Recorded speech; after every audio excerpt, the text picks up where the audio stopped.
Hello and welcome to Teacher Needs Drink Podcast. I am Elvis, your host, and I'm here to let you know this is a not safe for work podcast. We are teachers at the end of the week and really the end of our ropes, and we'd like to be able to talk honestly and openly about education without having to worry about losing our jobs. So we'll be using pseudonyms throughout the podcast. I like to start by giving a big shout out to all of my Patreon patrons out there. That's right, for as little as $5 a month, you can sign up for our Patreon and get access to over 99 episodes of exclusive content, little bits and pieces here and there, lots of interviews, lots of lost episodes and secret episodes.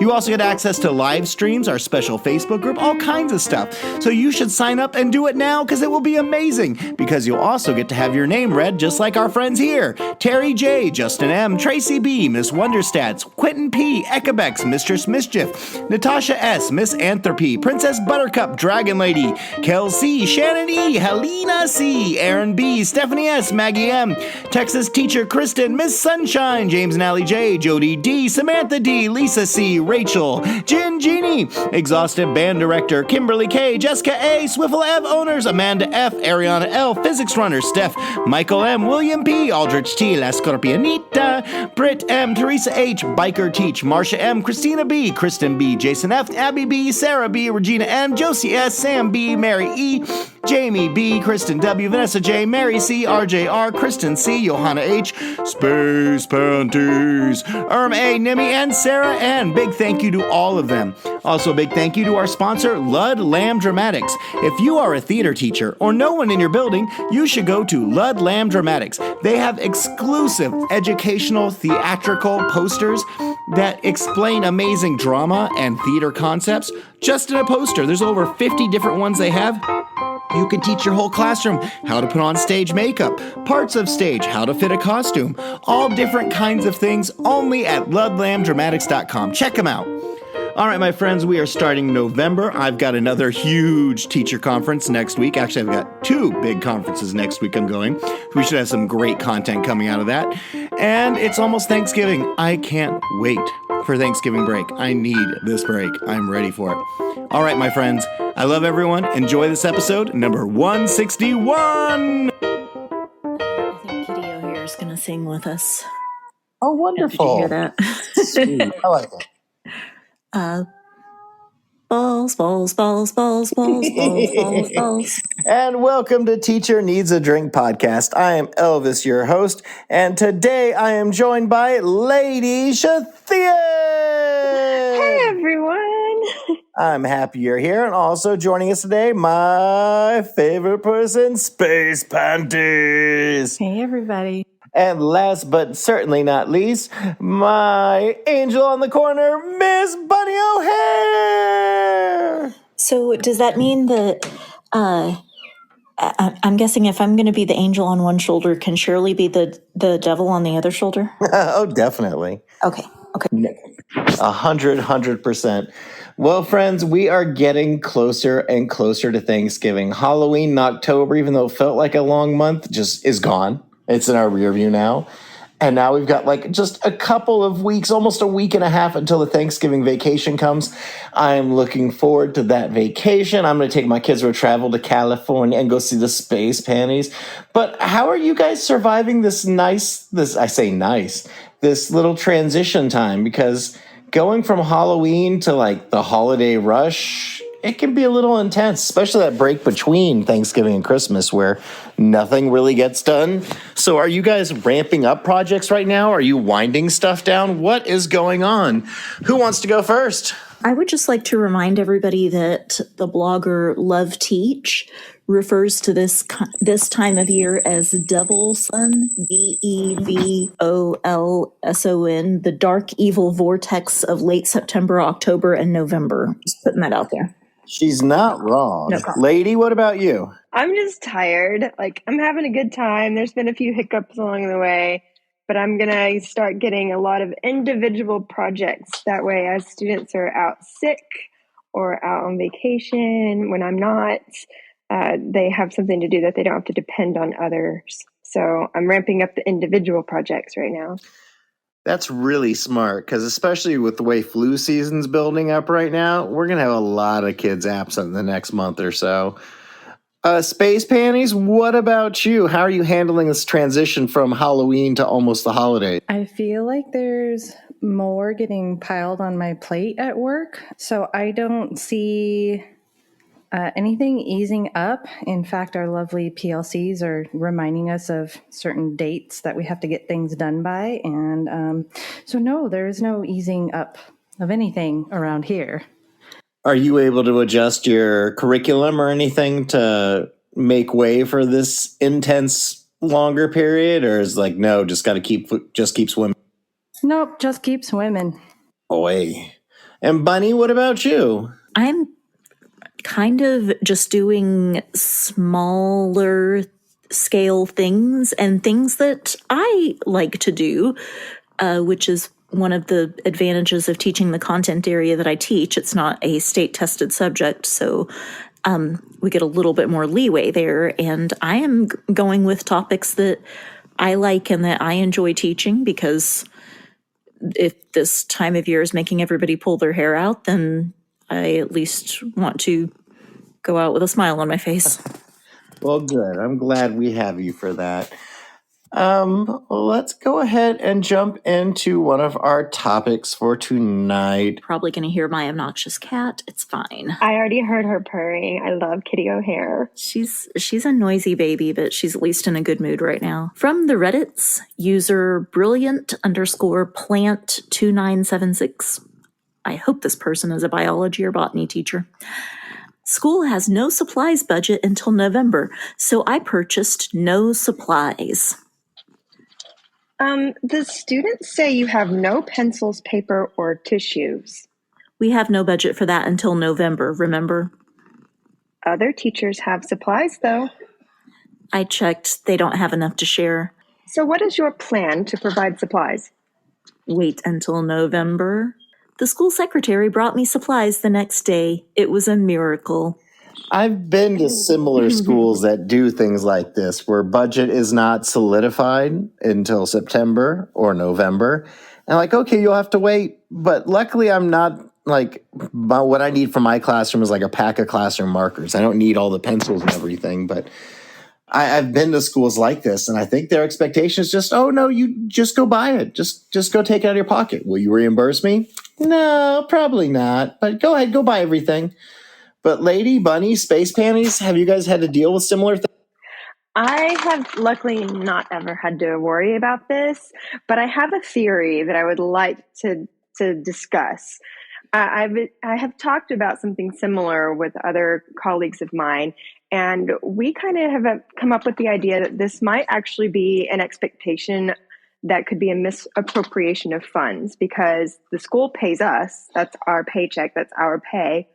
But then when they expect us to use our pay to pay for things to do our job, that would technically be misappropriation of funds, correct? Right? What do you guys think? I could see that, but I mean, I think they're like, well, they voluntarily spent their own paycheck in order to make sure their kids could learn anything.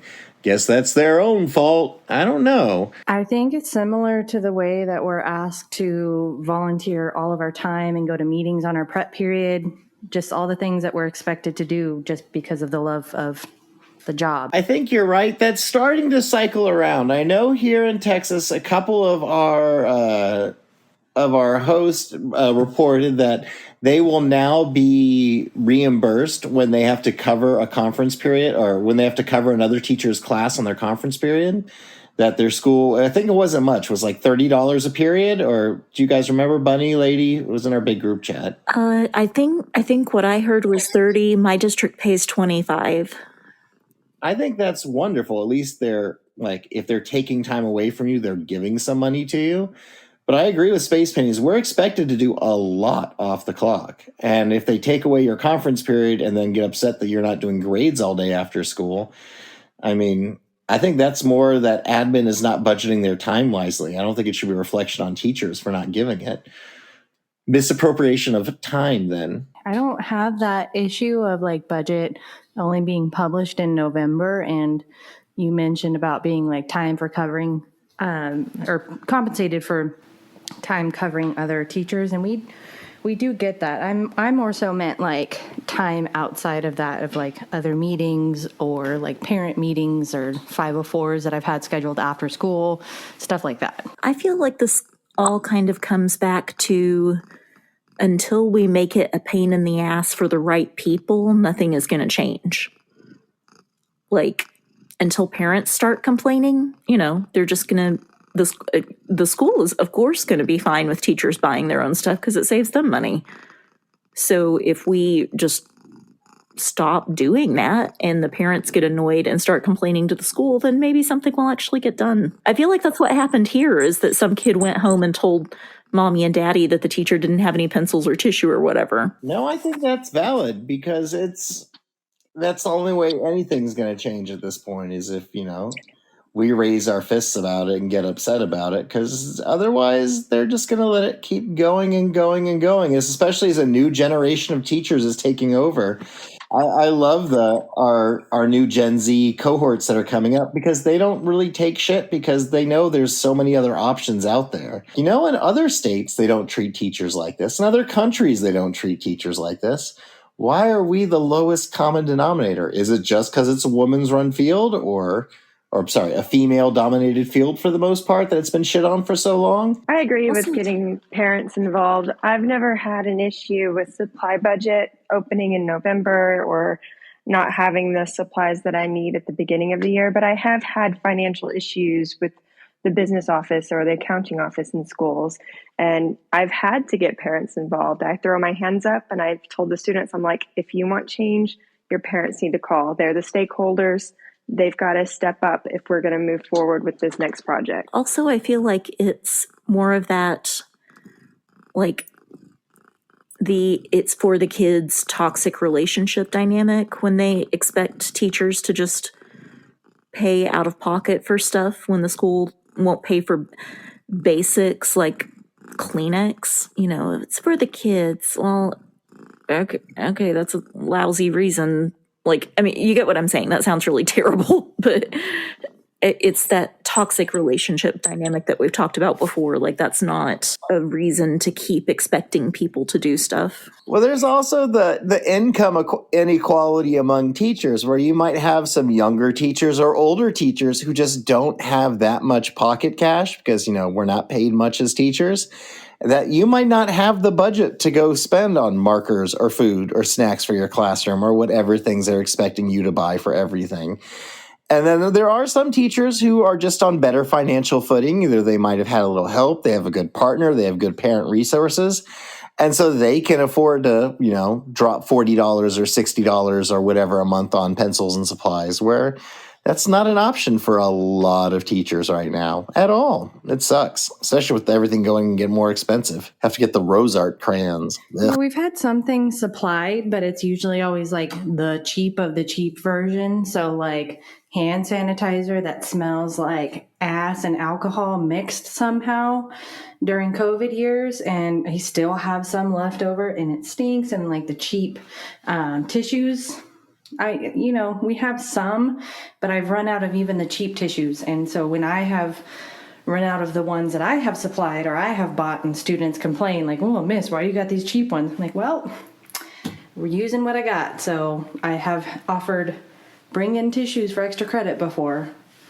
because I don't want to buy every single thing out of my pocket. Say, okay, kids, let's go to that taqueria and just grab one of the paper towels off the table, and that'll be our tissue for the next week. So we'll recycle and use it all together. It'll be good. That's not any better, but I've been known to use like the ends of toilet paper rolls, like, because there's a particular activity thing that we would do that involved, each group getting one roll of toilet paper, and they use that and masking tape to make a thing. And so I would end up with like a quarter of a roll left kind of thing. And when I ran out of tissues, I started handing kids that, and they would be like, ew, this is toilet paper. I'm like, bring me some Kleenex then, because this is what we got right now. Exactly. Well, can I go to the bathroom and get some paper towels? I'm like, if you would rather use that than this clean, unused toilet paper, go for it. Like, and then magically boxes of tissue start to appear the next day. this is from the Reddit posted by the Cooley Stone. Co-teacher who tried to tell principal I couldn't control a classroom was left with them while I was out. Bad news. I have a stomach virus and have been puking pretty much nonstop for 2 days. Good news. The co-teacher who tried to say that I couldn't do my job and that she would teach me classroom management in front of my principal had to be my sub while I was out. Nothing is getting done, even though she allegedly helped make the lessons, which she didn't. Kids are emailing me because her explanations don't make sense. The test they were supposed to take yesterday has a 35% participation rate because she can't get them to take it, and she's had to call me multiple times to get onto them via speakerphone because they're absolutely rioting for her. The principal has had to go in multiple times to get them calmed down, and as soon as she leaves, the kids just go crazy again. I'm sad for the kids I know are having terrible days because of the noise, and the kids who are failing the F out of their test right now.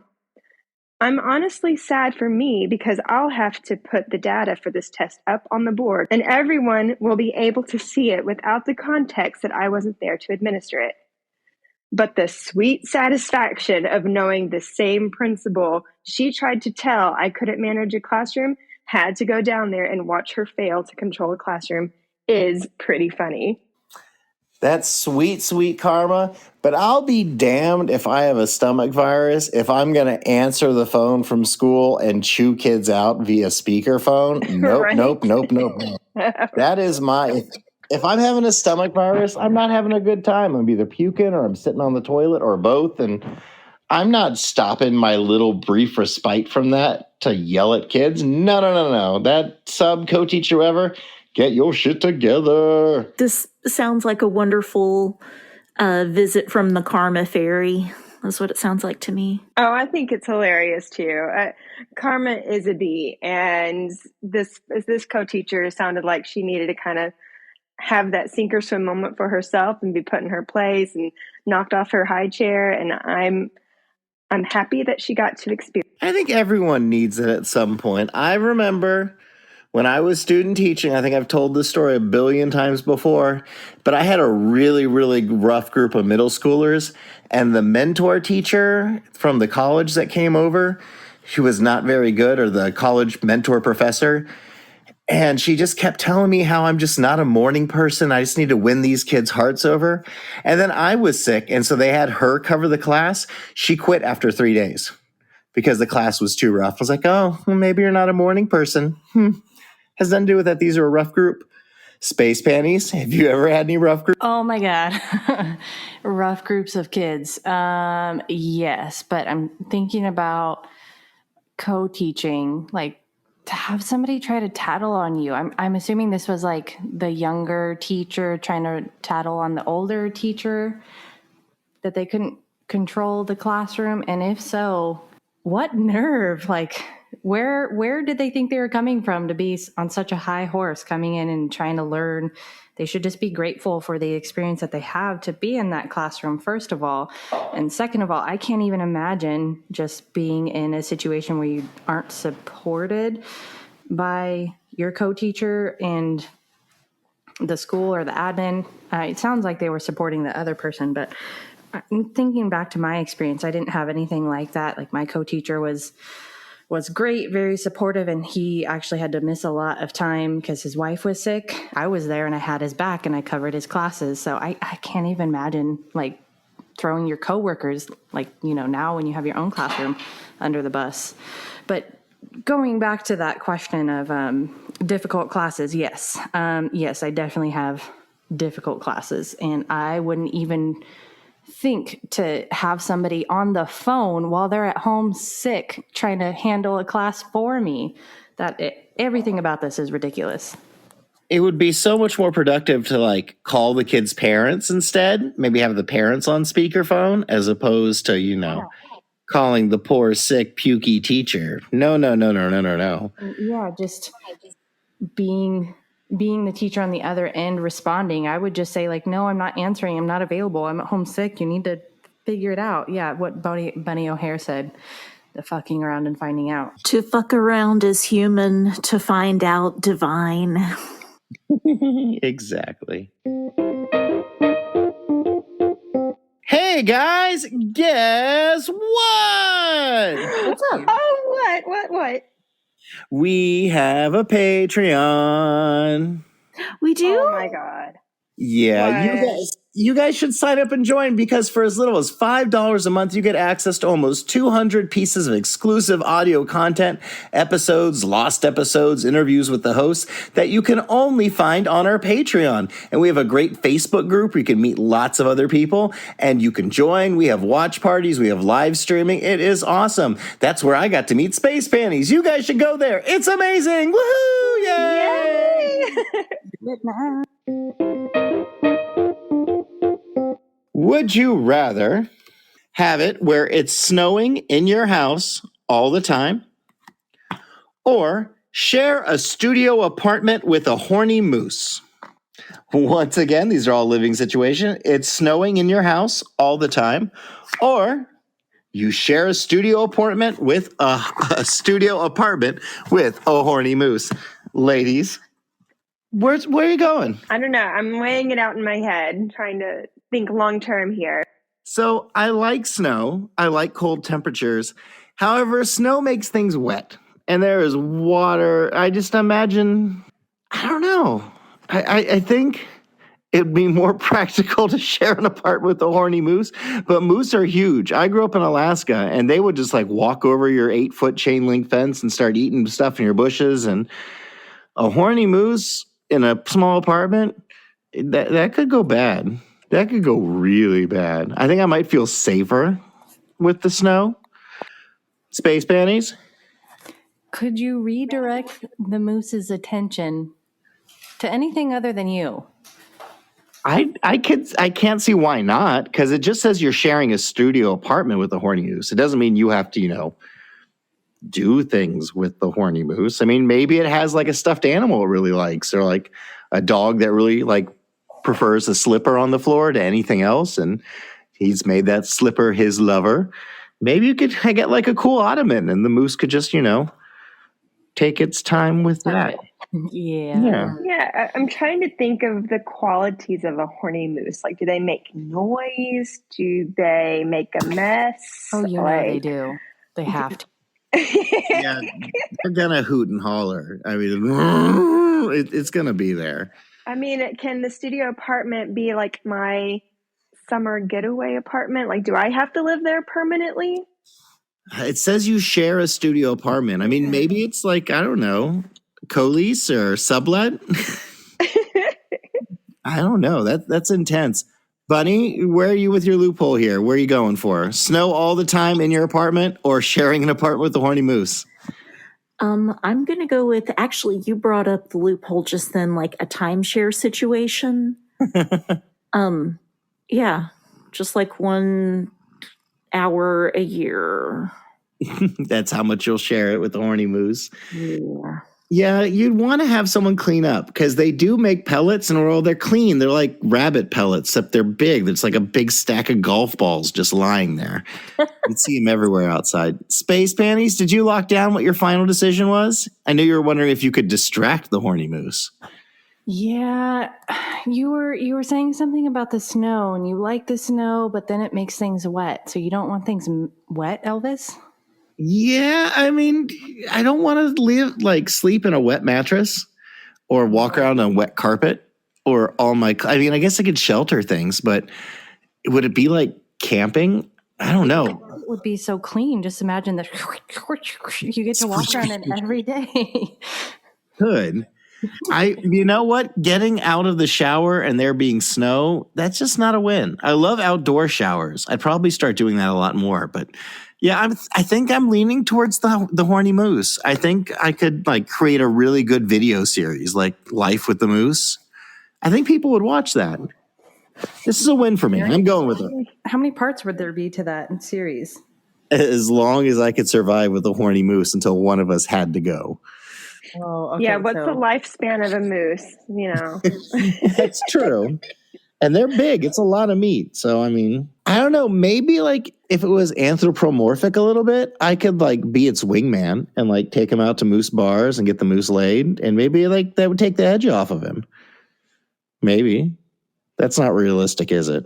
No. I'm not picturing. I think the moose is going to be the choice for me too, because not only like what you said, Elvis, with everything being wet, like eventually you're going to have to shovel the snow. Yeah. And that's a lot of labor that I don't really want to do. My book collection would get ruined. Like none of my drawers would probably shut right just from like wood warping. That would get frustrating. So Space Pants, did we get your final answer? Oh, from the get-go, it's moose for sure. I don't like being cold and wet, like actively rained on. Not the business for me. All right. Well, you've heard it here. We will all be sharing studio apartments with Horny Mooses. Moose-eye with Horny Moose. All right, folks. Well, thanks for joining us for another episode of Teacher Needs a Drink podcast. I'd like to thank my hosts who are with me today. First, Miss Lady Shethead. It was great having you back. Yes, it's always a pleasure. It was wonderful. And also, my good luck charm, Miss Bunny O'Hare. Thank you for having me back. It was a pleasure as always. Yes. And by special luckiness, it worked out. I got to have my space panties on the podcast. Love you, baby. You're here. Thank you for having me. I love you. She gets all flustered. Isn't that cute? All right, friends. Deep breaths, deep drinks. Cheers. Woohoo! Yay! Cheers! Yay!